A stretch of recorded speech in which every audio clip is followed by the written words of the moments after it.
An anthology of readings of Almighty God's words.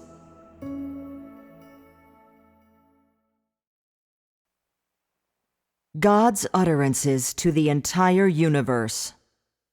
The 13th Utterance.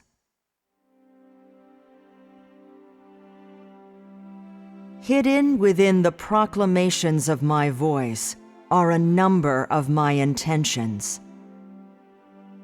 But man knows and understands nothing of these, and keeps receiving my words from the outside and following them from the outside, without being able to realize my heart or intuit my will from within my words.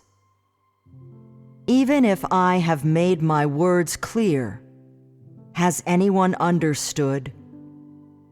From Zion I came into mankind. Because I have put on the humanity of an ordinary man and clothed myself in the skin of a man, men merely come to know my appearance from the outside, but they do not know the life that lies within me, nor do they recognize the God of the Spirit, and only know the man of flesh. Could it be that the real God Himself is unworthy of your trying to know Him? Could it be that the real God Himself is unworthy of your making an effort to try to dissect Him? I detest the corruption of the whole human race, but I feel compassion for their weakness. I am also dealing with the old nature of the whole human race. As one of my people in China, are you not also a part of the human race? Among all my people and among all my sons, that is, among the ones that I have chosen out of the whole human race, you belong to the lowest group. For this reason, I have expended the largest amount of energy on you, the greatest amount of effort. Do you still not cherish the blessed life that you enjoy today? Are you still hardening your hearts to rebel against me and set upon your own designs?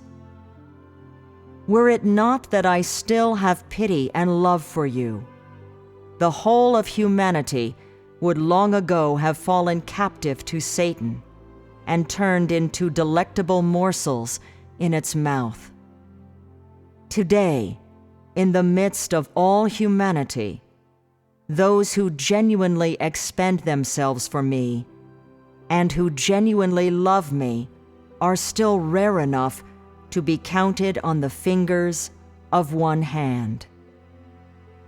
Could it be that today the title of my people has already become your personal property? Has your conscience simply grown ice cold? Are you truly worthy to become the people that I require? Thinking back on the past and looking again at today, which of you has satisfied my heart? Which of you has shown genuine solicitude for my intentions? Had I not prompted you, you would still not have awakened, but would have remained as if in a frozen state, and again as if in a state of hibernation. In the midst of the roiling waves, man sees my wrath. In the tumbling welter of dark clouds, men are terrified out of their wits, and know not where to flee, as though in fear that the thunder and rain will wash them away. Then, after the swirling snowstorm has drifted past, their mood grows easy and lightsome, as they delight in nature's beauteous scenery. But at such moments, which one among them has ever experienced the boundless love I bear humanity. In their hearts is only my figure, but not the substance of my spirit. Could it be that man is not openly defying me? When the tempest has blown over, all mankind is as if renewed, as if, following refinement through tribulations, they have regained light and life. Did you not also, after enduring the blows I struck, have the good fortune to arrive at today? But when today is gone and tomorrow comes, will you be able to keep the purity that followed upon the downpour? Will you be able to keep the devotion that followed upon your refinement? Will you be able to keep the obedience of today? Can your devotion remain steadfast and unchanging? Surely this is not a demand that lies beyond man's capacity to fulfill. Day by day, I live with men and act together with men in mankind's midst, but no one has ever noticed this. If not for the guidance of my spirit, who out of the entire human race would still exist in the present age? Could it be that, when I say I live and act in the company of men, I am exaggerating? In the past, I said I created humanity and guided the whole of humanity and commanded the whole of humanity. Was this not actually so? Could it possibly be that your experience of these things is insufficient? The mere phrase service doer should be enough for you to spend the effort of a lifetime in explicating. Without actual experience, a human being would never come to know me, would never be able to come to know me through my words. But today, I am come personally into your midst. Won't this facilitate your getting to know me? Could it be that my incarnation is not also salvation for you? If I did not descend into mankind in my own person, the entire human race would long ago have been permeated with conceptions, which is to say, have become Satan's possessions, because what you believe in is merely Satan's image and has nothing whatever to do with God Himself. Is this not my salvation? When Satan comes before me, I do not recoil from its wild ferocity, nor am I frightened by its hideousness. I simply ignore it. When Satan tempts me, I see through its trickery, causing it to slink away in shame and humiliation. When Satan fights with me and tries to wrest away my chosen people, I go all out with it in my flesh. And in my flesh, I sustain and shepherd my people, so that they may not easily fall down or get lost. And I lead them every step of the way.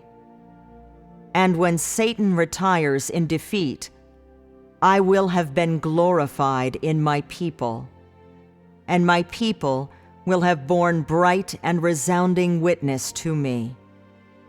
Hence, I will take the foils in my plan of management and cast them down once and for all into the bottomless pit. This is my plan. This is my work. In your lives, there may come a day when you will meet with this kind of situation. would you willingly allow yourselves to fall captive to Satan, or will you have me obtain you? This is your own fate, and you must think it over carefully. Life in the kingdom is the life of the people and God Himself. All humanity lies under my care and protection, and all are engaged in a fight to the death with the great red dragon. In order to win this final battle, in order to finish off the great red dragon, all people should offer up their whole being to me in my kingdom. When I say kingdom, what I mean is the life that is lived directly under the auspices of divinity, in which all humankind is shepherded by me directly, is trained by me directly, so that the lives of all humankind, though still on earth, are as if in heaven, a true embodiment of life in the third heaven. Although I am in my flesh, I do not suffer the limitations of the flesh. How many times have I come into man's midst to listen to his prayers? And how many times have I, walking among men, enjoyed their praises? Even though human beings have never been aware of my existence, I still go about my work in this way. In my dwelling place, which is the place where I am hidden, nevertheless in this, my dwelling place, I have defeated all my enemies. In my dwelling place, I have gained real experience of living on earth. In my dwelling place, I am observing man's every word and action, and watching over and dictating to the whole of the human race. If humanity could feel solicitude for my intentions, thereby satisfying my heart and giving me pleasure, I would then surely bless all mankind. Is this not what I intend for humanity?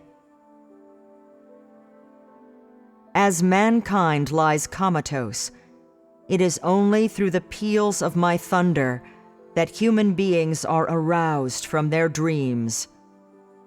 And when they open their eyes, many are hurt in the eye by these blasts of cold radiance, to the point of losing their sense of direction, and knowing not whence they come, nor whither they are going. Most people are struck by the laser-like beams, and, as a result, collapse in a heap under the tempest, their bodies swept away by the gushing torrents, leaving behind no trace.